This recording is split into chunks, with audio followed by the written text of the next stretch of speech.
আজ আপনাকে একটা গল্প শোনাচ্ছি। একদিন এক ব্যক্তি নিজের দ্বারে লিখে দিলেন, আজ আমি ভীষণ দুঃখী, আজ আমার সাথে কেউ দেখা করতে আসবেন না।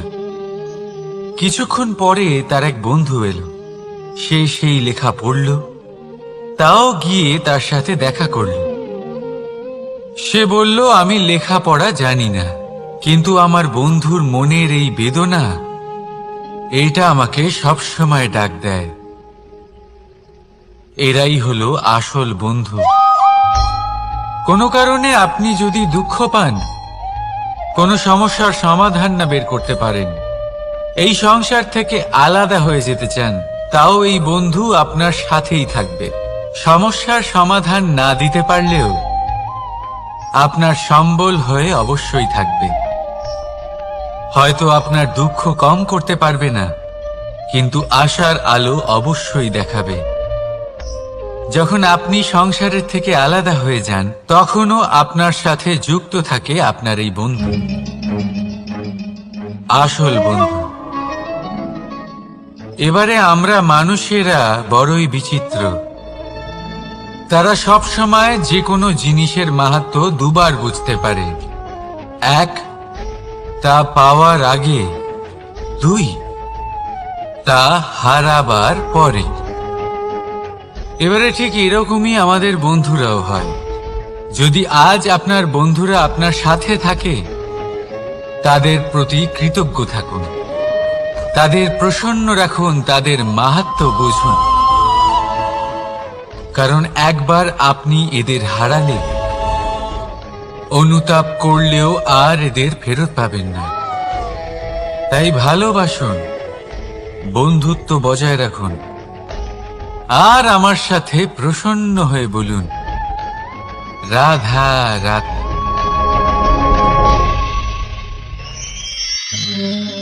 আমাদের মধ্যে বহু মানুষ মাঝে মাঝে নিজেকে অকর্মণ্য মনে করি।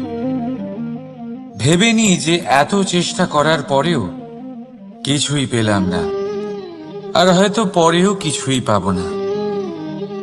আর সেই জন্য নিজের জীবনের সমস্ত বোঝা অন্য কারোর কাঁধে চাপিয়ে দিই, নিজের ওপরে বিশ্বাস হারিয়ে ফেলি। কেন বুঝতে পারেন না এই কথাটা? যে যতক্ষণ না পায়ে কোনো কাঁটা ফুটবে, ব্যক্তি কি করে বুঝতে পারবে যে এরপর থেকে নিচে তাকিয়ে চলতে হবে? সূর্যকে নিজে জ্বলতে হয় যাতে বাকিদের প্রকাশ দিতে পারে সে। রাতের অন্ধকারের সাথে লড়াই করার জন্য চন্দ্রিমাকে আকাশে একা উজ্জ্বল হতে হয়। নদী নিজের যাত্রা কি করে করে, নিজের পথ কি করে নির্মাণ করে? সে পাথরের সাথে লড়াই করে তা বানায়। যদি স্বয়ং আপনি নিজের সাহায্য করতে অক্ষম হন, তাহলে নিশ্চিতভাবে আপনার এই জীবন ব্যর্থ হয়ে যাবে। তাই মনে রাখবেন, এই সংসারে নিজের জীবনের ভার নিজের কাঁধেই বহন করতে হয়। অন্যের কাঁধের ওপর শুধুমাত্র পরলোক যাত্রা হয়। সেই জন্য এই সংসারে জীবিত সেই যে আত্মনির্ভর।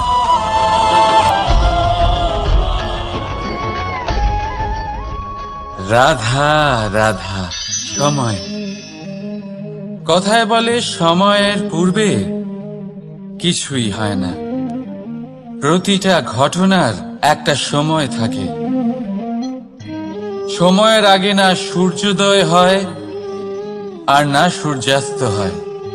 সময়ের পূর্বে গাছে না ফুল ফোটে না ফল ধরে। কিন্তু একটা কথা ভেবে দেখুন, যদি বর্ষা আসার আগে কৃষক ভূমিকে না প্রস্তুত করে, বীজ রোপণ না করে, তাহলে কি ফসল ফলবে? যদি কোনো যোদ্ধা যুদ্ধের পূর্বে নিজের অস্ত্রের ধার না দেয়, তাহলে সে যুদ্ধ কি করে লড়বে? এর মানে এটাই হলো যে সময় আপনার যখন আসার তখন অবশ্যই আসবে, কিন্তু ততক্ষণ এটাও গুরুত্বপূর্ণ যে আপনি নিজেকে তার জন্য তৈরি রাখুন। কারণ এই সুযোগ, এই কথাটা শুনতে যত ছোট, এটা আসেও ততটা কম সময়ের জন্য, তারপর চলেও যায়। এবার যদি সুযোগ আপনার হাতে আসে আর আপনি তার জন্য তৈরি না থাকেন, তাহলে আপনি সাফল্য কি করে পাবেন? তাই আপনি সঠিক সময়ের জন্য অপেক্ষা করুন, সেই সুযোগের জন্য অপেক্ষা করুন, কিন্তু ততক্ষণ নিজের চেষ্টার দ্বারা নিজেকে আরো সক্ষম করে তুলুন। কারণ সাফল্য আপনার জন্য অপেক্ষা করছে, শুধু আপনি তার জন্য তৈরি থাকুন। রাধা রাধা। কথা মানুষের পাওয়া সবচেয়ে অদ্ভুত উপহার। এই কথাই মানুষকে এই সংসারের সমস্ত প্রাণীর থেকে ভিন্ন করে তোলে, সংসারের সবচেয়ে উপরে নিয়ে যায়। এই কথার কারণেই আমরা একে অপরের সাথে ভাব আদান প্রদান করি। আমি আমার মনের ভাবনা অন্য কাউকে ব্যক্ত করতে পারি, অন্য কেউ তাদের ভাবনা আমাকে ব্যক্ত করতে পারে। এই কথাই আমাদের সবচেয়ে বড় ঢাল। এবারে দেখুন, আপনি নিশ্চয়ই লক্ষ্য করেছেন, কারোর কথা মধুর হলে লোকে তাকে ভালোবাসে, তাকে নিজের বন্ধু বানায়।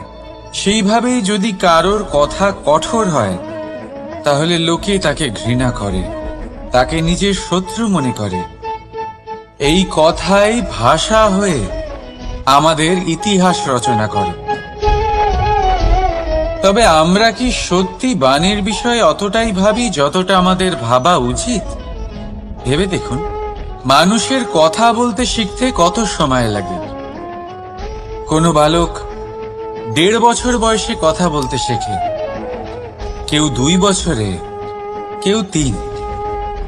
এবার দেখুন, মানুষ 1.5 বছর বয়সে কথা বলতে শিখে গেলেও তার কি বলা উচিত এটা সারা জীবনেও শিখতে পারে না। এর উপরে মনোনিবেশ করুন, এটা বোঝবার চেষ্টা করুন কি বলা উচিত। নিজের কথা শুদ্ধ করুন, নিজের কথা মধুর করুন, আর সেই মধুরতার সাথে আমার সঙ্গে বলুন, রাধা রাধা। এই লক্ষ্য আসলে কি? এই লক্ষ্য তাই যা আমরা পেতে চাই। এই সংসারে সুখী কে হয়? সুখী সেই যে তার লক্ষ্য পেয়ে গেছে। দুঃখী কে হয়? দুঃখী সেই যে তার লক্ষ্য এখনো পায়নি। এবারে প্রশ্ন এখন এটাই যে লক্ষ্য সবাই পেতে চায়, লক্ষ্য পাওয়ার জন্য সবাই প্রাণপণ চেষ্টাও করে, তাহলে সবাই তাদের লক্ষ্যে পৌঁছতে পারে না কেন? ঠিক আছে, কোথাও না কোথাও কিছু না কিছু কমতি থেকেই যায়, যাই বাধা থাক। আজকে আমি আপনাকে একটা উপায় বলবো এই লক্ষ্য পাওয়ার জন্য। একটা কাগজ নিন, তাতে একটা চিহ্ন বানান, সেটাই হবে আপনার লক্ষ্য। এবারে সেই লক্ষ্যে পৌঁছানোর একটা পথ বানান। এবারে এই যাত্রাকে ভিন্ন ভিন্ন ভাগে বিভাজন করে দিন। এবারে এটা হলো আপনার পরিকল্পনা। এবার এই পরিকল্পনা ক্রমানুসারে আপনি পালন করতে থাকুন, এটাই হবে আপনার চেষ্টা। এবার এইভাবে যদি আপনি চেষ্টা করতে থাকেন, যাই আপনার কল্পনা হোক না কেন, তা বাস্তব অবশ্যই হবে। তাহলে এই কল্পনাকে বাস্তবে রূপান্তরিত করুন। এইভাবেই নিজের পরিকল্পনা পালন করতে থাকুন। আপনার যাই কল্পনা থাকুক বা যাই লক্ষ্য থাকুক, তা বাস্তবে পরিণত হয়ে আপনার হাতে অবশ্যই আসবে। রাধা রাধা। বাবার এক মিত্র ছিলেন, বড়ই দুঃখী ছিলেন, বিপদে পড়েছিলেন। কি করবেন? ব্যবসা ভালোভাবে চলছিল না, বাড়িতে শান্তি ছিল না, সমস্ত জায়গায় ক্ষতি হচ্ছিল। তাই উনি একজন জ্যোতিষীকে দেখালেন। জ্যোতিষী বললেন, আপনার যে বাড়ি আছে সেটা আপনার জন্য অশুভ, আপনার এই বাড়ি পাল্টে ফেলুন। উনি বাড়ি পাল্টে ফেললেন, তবুও ওনার সমস্যার সমাধান হলো না।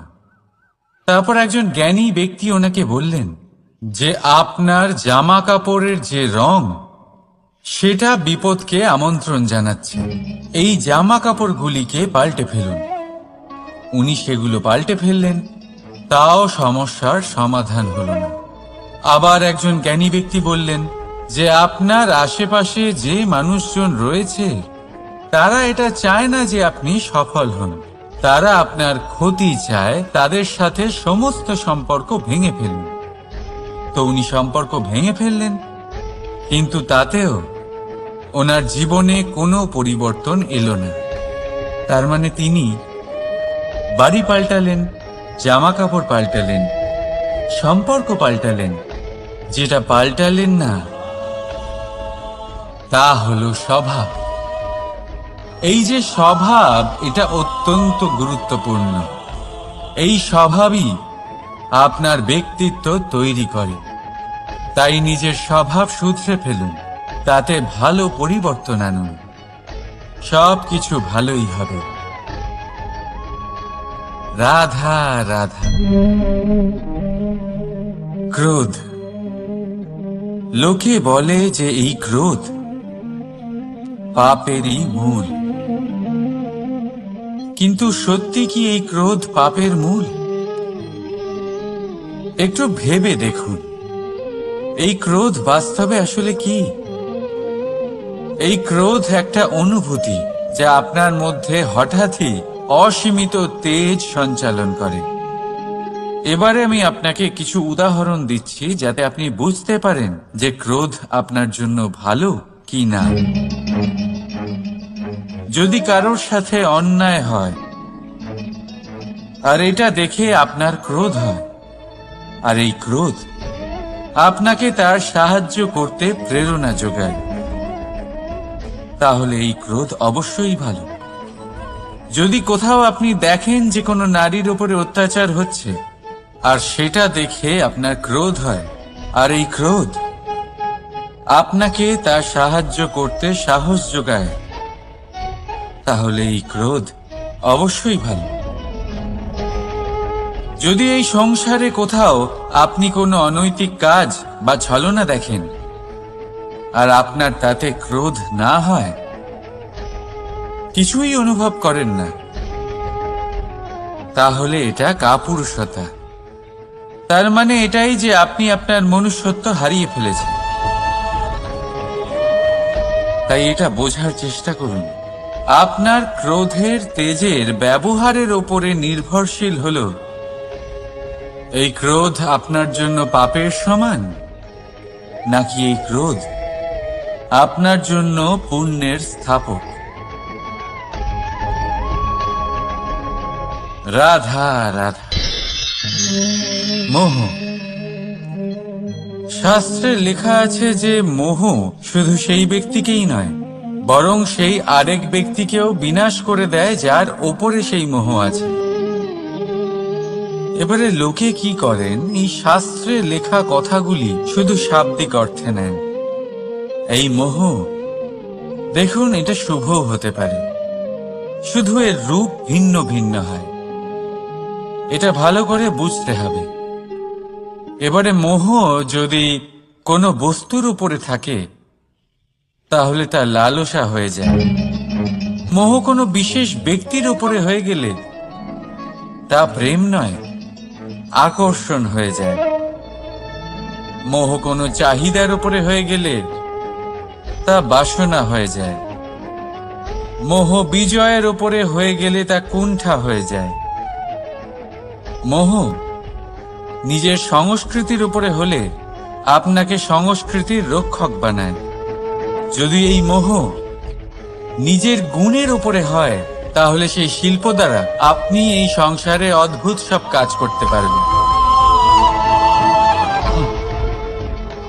এবারে এটা আপনার উপরে নির্ভরশীল যে এই মোহকে আপনি সৃজনের আধার বানাতে চাইবেন, নাকি বিনাশের অস্ত্র বানাতে চাইবেন? ভেবে দেখুন, সিদ্ধান্ত আপনার। রাধা রাধা। অভিমান, আত্মসম্মান, অহংকার, দেখতে গেলে এই তিনটি শব্দ ভিন্ন ভিন্ন, কিন্তু এর মূল আধার একই, আত্মসম্মান। এবার যদি কথা বলি আপনার শরীরের, আপনার সংস্কৃতির, আপনার সম্পর্কে, তাহলে অভিমান থাকা স্বাভাবিক। এবার যদি কথা বলি আপনার ব্যক্তিত্ব নিয়ে, আপনার আদর্শ নিয়ে, আপনার বিচারধারা নিয়ে, তাহলে আত্মসম্মান হলো একটা গুণ। যদি এইভাবে বলা হয় যে আমি এই কার্য কারোর সাহায্য ছাড়া, সহযোগিতা ছাড়াও করতে পারি, তাহলে এটা আত্মসম্মান, আর এটা সঠিক।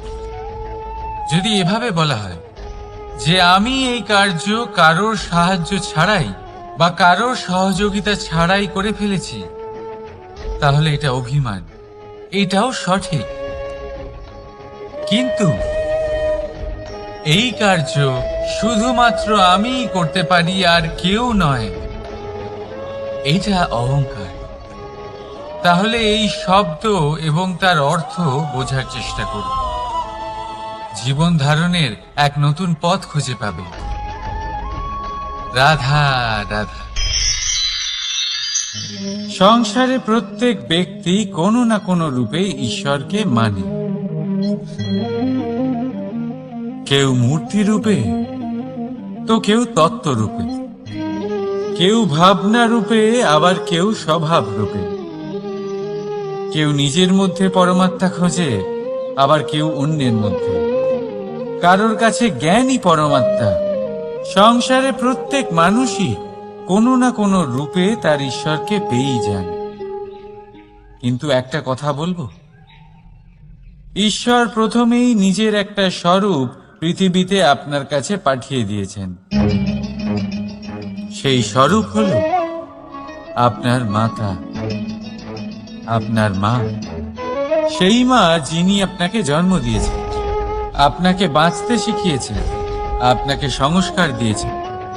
যদি আপনি কখনো কোনো অনুচিত পথে অগ্রসর হয়েছেন, তখন তিরস্কার করে আপনাকে সঠিক পথে এনেছেন। যদি আপনি এই সংসারে অসফল হয়েছেন, তখন তার আঁচলের উষ্ণতা দিয়ে আপনাকে আশ্বাস জুগিয়েছেন। সেই সমস্ত কাজ করেন এই মা, যা ঈশ্বরও করেন। সেই জন্য মনে রাখবেন যে এই সংসারে আপনার সবচেয়ে প্রথম ঈশ্বর যদি কেউ থাকে, তাহলে তা আপনার মা।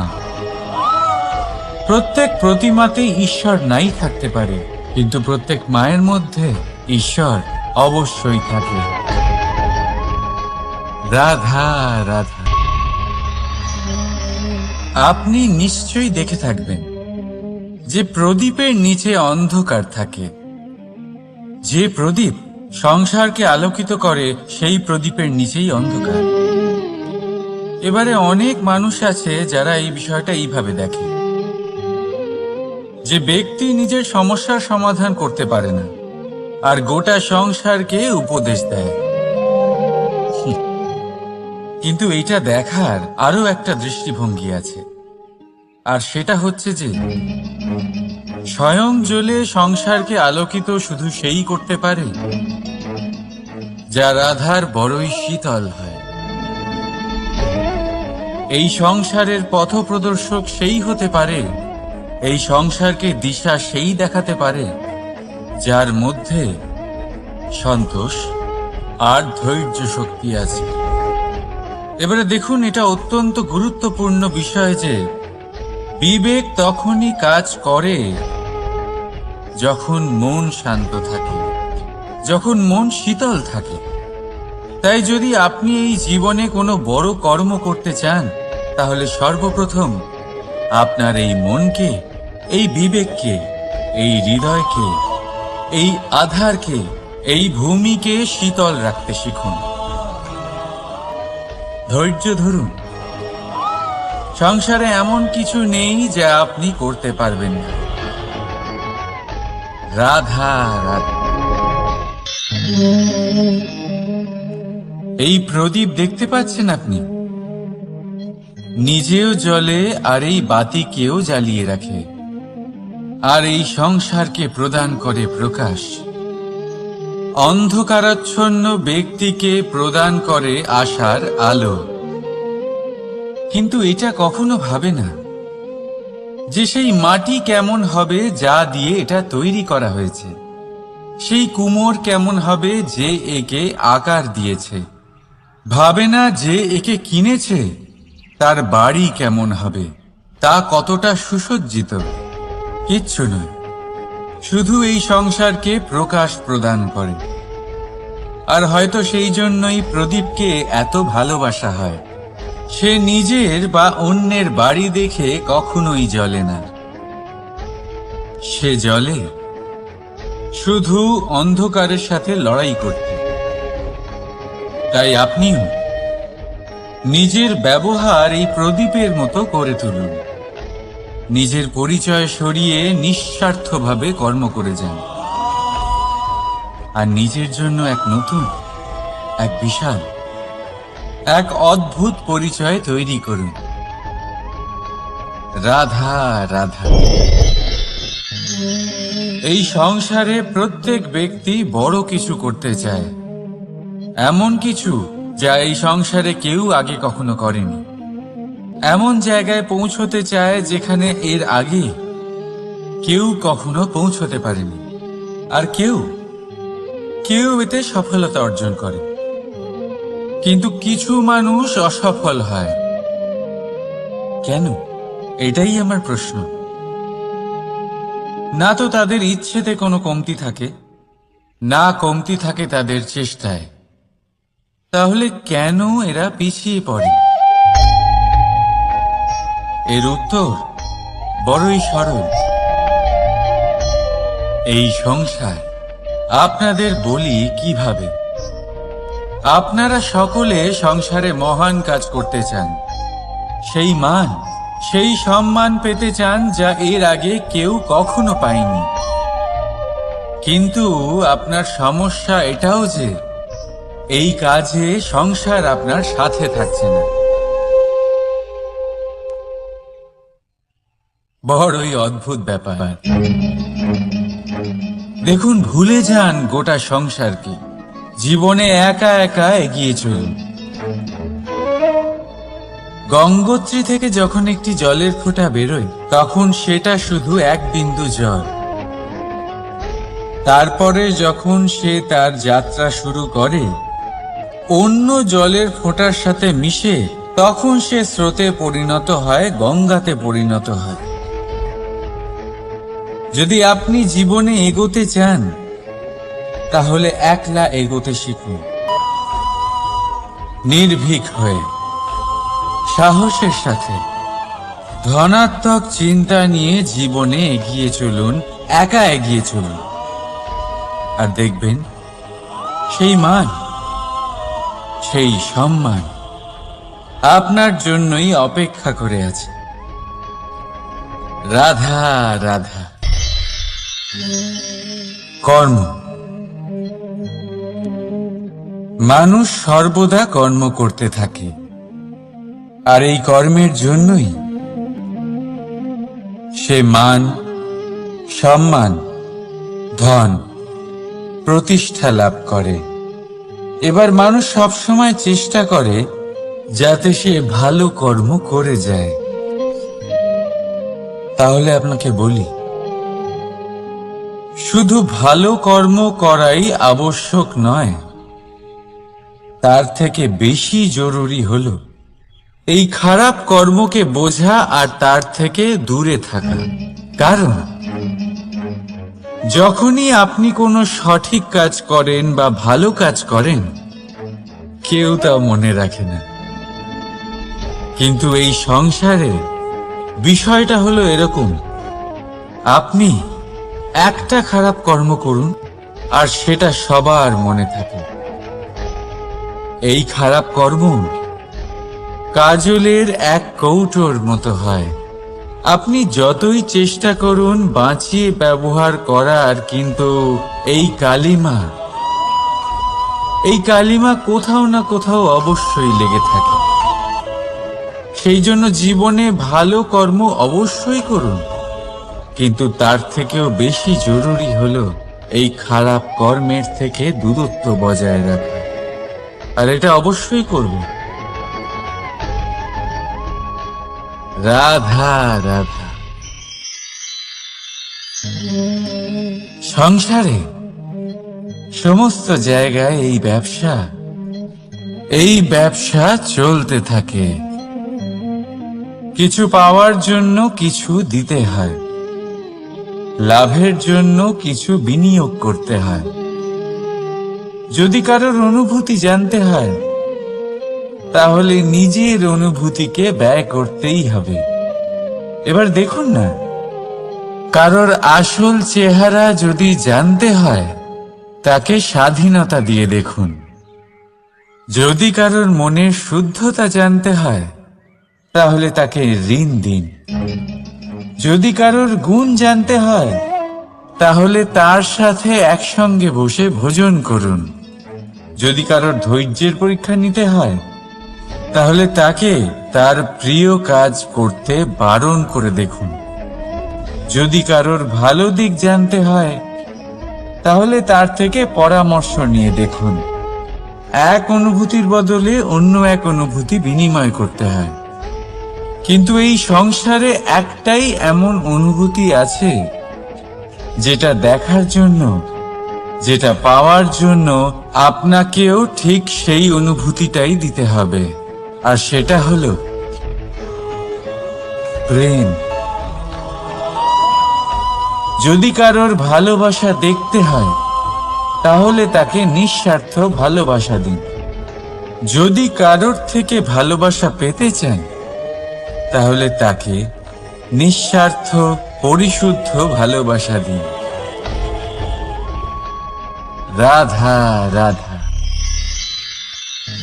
কথায় আছে, সময়ের পূর্বে আর ভাগ্যের বেশি কেউ কিছুই পায় না।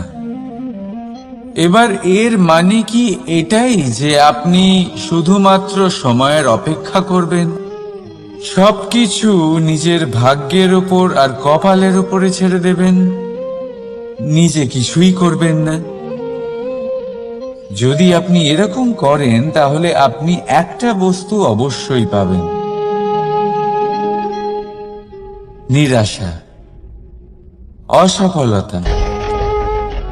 এবারে আপনি বলবেন, যদি সবকিছুই ভাগ্য আর সময়ের উপরে নির্ভরশীল হয়, তাহলে আমরা কি বা করতে পারি?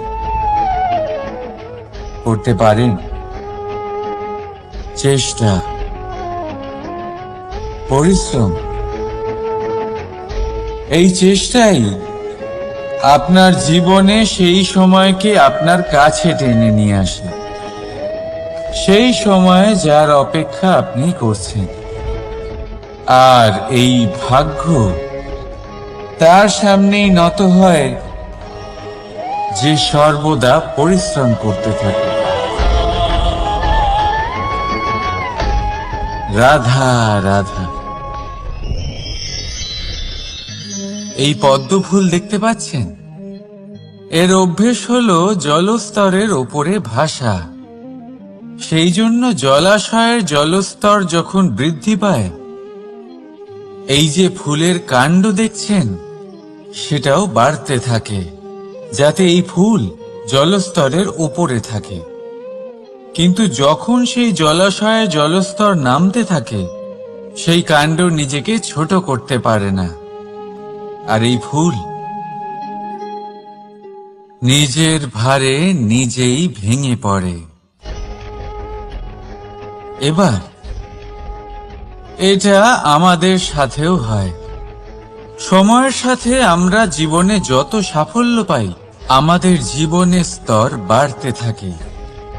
আর যখন আমাদের সংস্থান কমতে থাকে, আমরা সেই জীবন স্তর ছাড়তে পারি না, আর শেষ পর্যন্ত সেই জীবন স্তরের কারণেই ভারাক্রান্ত হয়ে শেষ হয়ে যায়। সেই জন্য যদি কিছু রাখতে হয় তাহলে তা হলো দৃষ্টিভঙ্গি। সাধারণভাবে জীবন যাপন করতে শিখুন। সময়ের চক্রও আপনাকে মাত দিতে পারবে না। রাধা রাধা।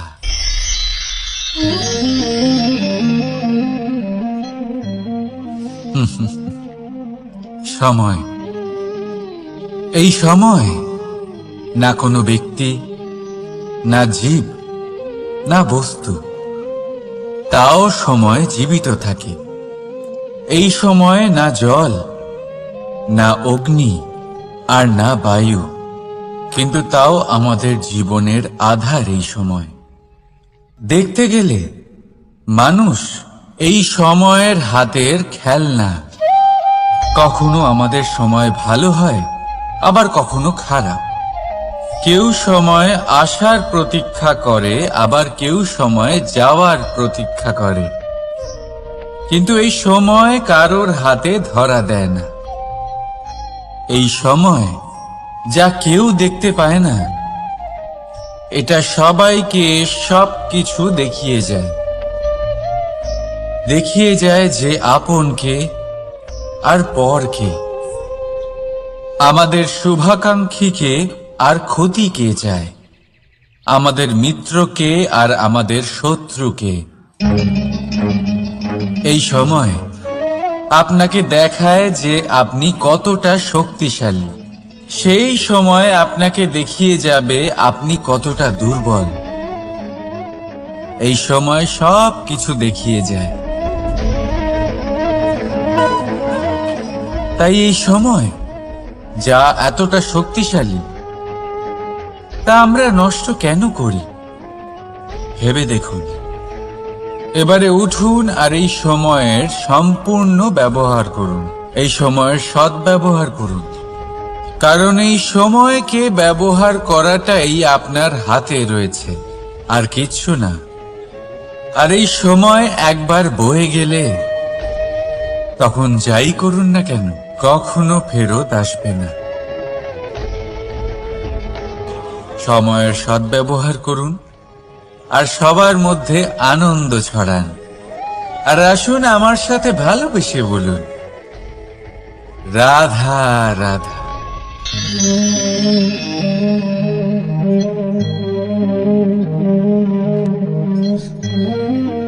এই জল দেখতে পাচ্ছেন আপনি? এটা ঘোলা জল।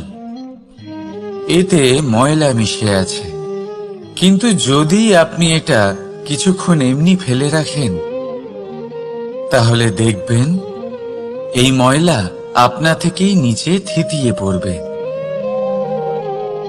কিন্তু এই পাত্রটা নাড়াতে থাকলে এমনটা হবে না। শান্ত ছেড়ে দেবেন, তবেই এই ময়লা নিজেই নিচে চলে যাবে। ঠিক সেইভাবেই যখন আমাদের জীবনে কোনো সমস্যা আসে, কোনো অশান্তির সৃষ্টি হয়, তখন উত্তেজিত হয়ে পড়লে, নিজের সংযম হারিয়ে ফেললে আমরা এর সমাধান পাব না। শান্ত থাকলে তখনই সমস্যার সমাধান পাব। তাই মনে রাখবেন, ধৈর্য আর সংযম দ্বারা শান্ত মনে বিচার করলে যত বড়ই সমস্যা হোক না কেন, তার সমাধান আপনি অবশ্যই পাবেন।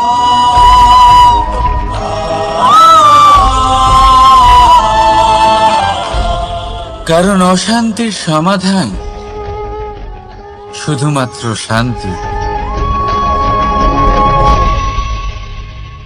রাধা রাধা।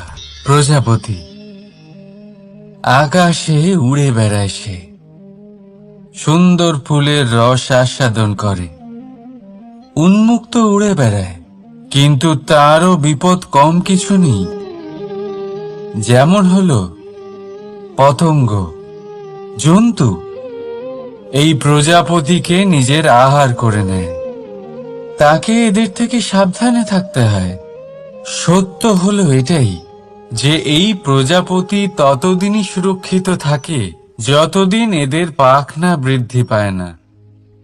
যখন এরা এদের খোলসের মধ্যে থাকে, যখন না কারো দৃষ্টি এদের ওপর পড়ে, আর না কোনো শত্রু এদের আঘাত করতে পারে। কিন্তু তখন তারা বন্ধ থাকে, অবিচল নিশ্চল থাকে।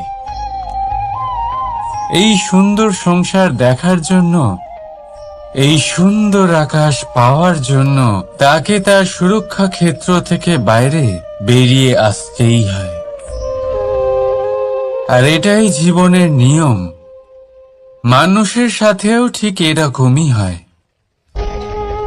যদি মানুষ বিশ্রাম আর সুরক্ষা এদের বন্ধন থেকে না বেরোয়, তাহলে সে জীবিত অবশ্যই থাকবে, কিন্তু জীবন ধারণ করতে পারবে না। কারণ যদি জীবনে বড় কিছু করতে হয়, বড় কোনো কিছু পেতে হয়, সাফল্যের শিখর অবধি পৌঁছতে হয়, তাহলে সর্বপ্রথম আপনাকে নিজের সুরক্ষা ক্ষেত্র থেকে বেরিয়ে আসতেই হবে। এই আরামকে ত্যাগ করতেই হবে। তবেই আপনি সফল হতে পারবেন। তবেই আপনি এই প্রজাপতির মতো আকাশে উড়ে বেড়াতে পারবেন।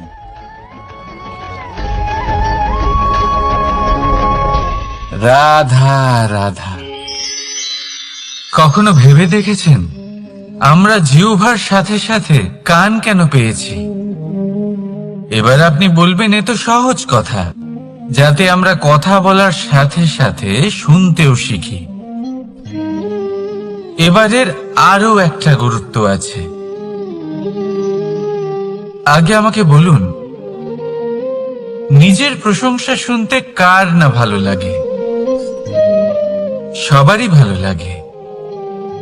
এটাই হলো মূল কথা। যদি এই কান দিয়ে আপনি নিজের প্রশংসা শুনতে চান, তাহলে সর্বপ্রথম এই জিহ্বা দিয়ে অন্যের প্রশংসা করতে শিখুন। এবার প্রশংসার বিষয়ে একটা অত্যন্ত গুরুত্বপূর্ণ কথা আপনাদের বলি।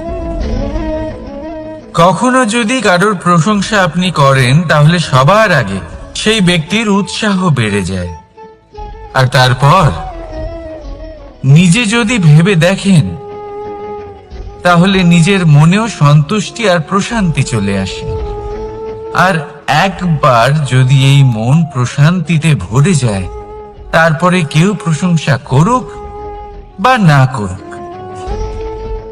কিচ্ছু যায় আসে না। সেই জন্য সবসময় অন্যের সম্মান করবেন, স্নেহ করবেন, প্রশংসা করবেন, সুখ ভাগ করে নেবেন।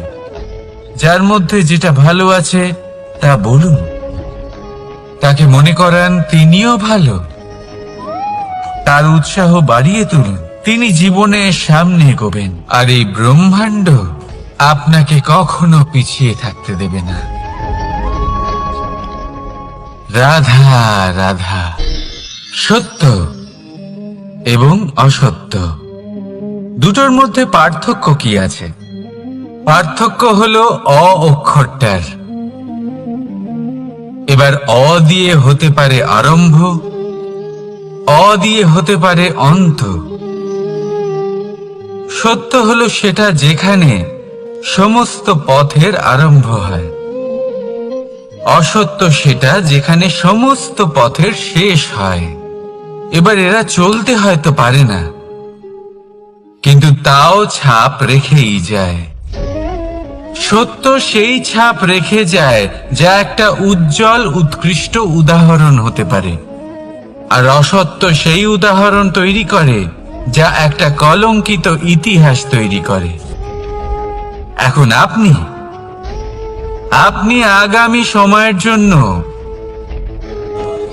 কেমন ছাপ রেখে যাবেন, এই সিদ্ধান্ত পুরোপুরি আপনার।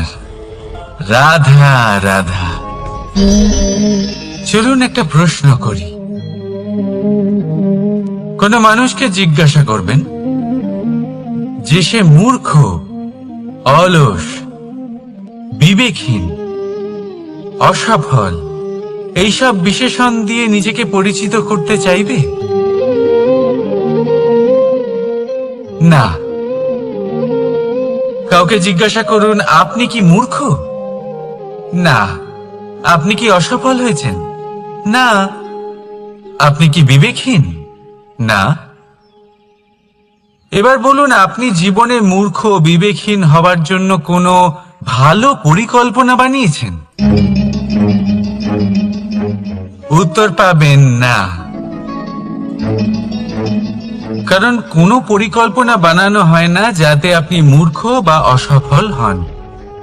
মানুষ মূর্খ বা অসফল তখন হন যখন কোনো পরিকল্পনাই থাকে না।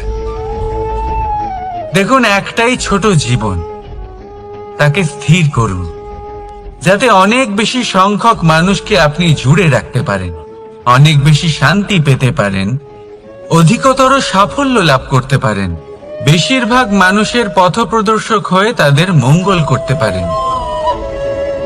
অসফল হয়ে বাড়িতে বসে থাকার চেয়ে ভালো হলো যে আপনি একটা পরিকল্পনা করে অসফল হন, কারণ তখন আপনার কাছে আরো একটা বিকল্প থাকবে, একটা নতুন পরিকল্পনা বানানোর, তাকে সার্থক করার।